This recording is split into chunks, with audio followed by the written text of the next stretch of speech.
Oh my God. Yes.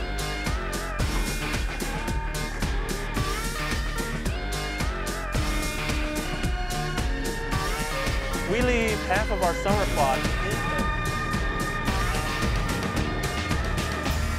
This place is incredible.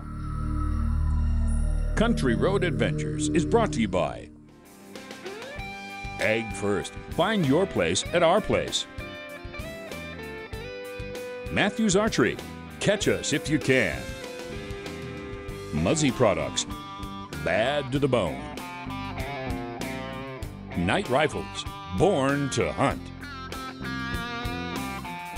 Fathers in the Field. Defending the cause of the fatherless. OEI Properties. Invest in your passion.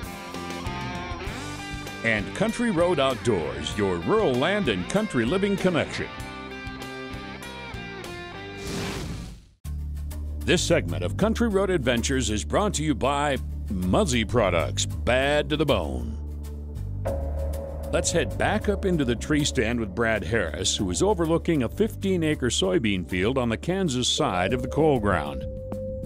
Wasn't too long after first light, we're seeing deer on the far end of the field, does, and they're out there feeding. And generally this time of year, when you're talking about the rut, when you have does, you're gonna have bucks, and it wasn't long, there was some bucks trolling. The first buck we did see actually was leaving those does, coming out of the beans, heading up over the high prairie. And I saw him leaving and got on him with the grunt call, hit him real hard, finally got his attention. Kept pressure on, kept grunting to him, and he just came even to the point where he raised his tail and ran for a short distance. Yes, sir. Come on, big guy. Boy, I mean, he got 70 yards out, and I'm putting the release on, and he turns and heads out. I mean, head due south into the brush, and the only thing I can think of is it had to be a hot doe right there, and I didn't know it. Boy, most of the time when I get him hooked like that and coming, if you just keep calling to them, keep the pressure on, normally they'll come in and give you the shot, and we were just a little short. Awesome though, he's a good buck. That's the same. No, that's a different one. Later in the morning, you know, an hour later, here comes another buck out of the general patch of timber where the first buck went into. Threw the glasses on him thinking it was the same buck coming back, but it wasn't. It was a little better buck. I got on him with the call. You could tell immediately once he locked in on it, he was interested. And he kept picking around. He'd come and he kept picking around where the does had been earlier in the morning. He'd stop and smell where they had been, checking them out, but I'd grunt and keep him coming.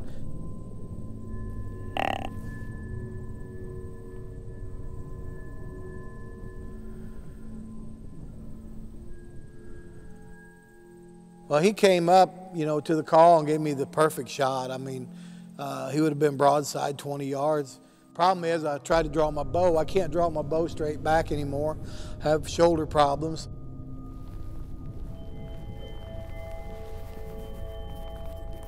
And with all that, he saw me.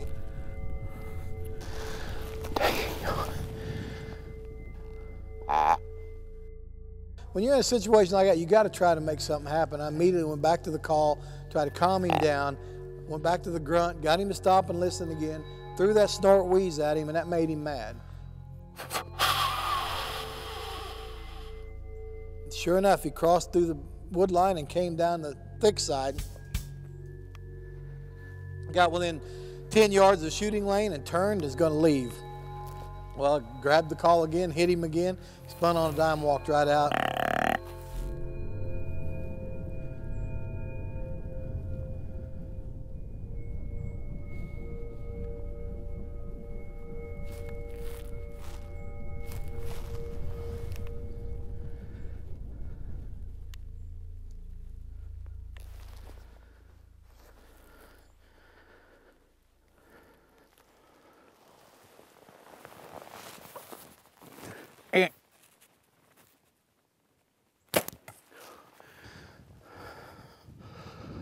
He gave me a great 25-yard broadside shot. I made a very, very marginal shot on him. And I think if you hunt, you know, if you hunt very long, you're going to make a bad shot once in a while. And that's, to me, that really goes to showing who's a good hunter and who isn't. Hunting isn't just shooting.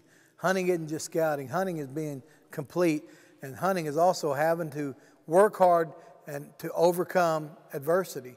And with that shot, I mean, the bottom line is admit that I made a bad shot, evaluate that shot, and then formulate a game plan that's going to give you the best opportunity to recover that deer.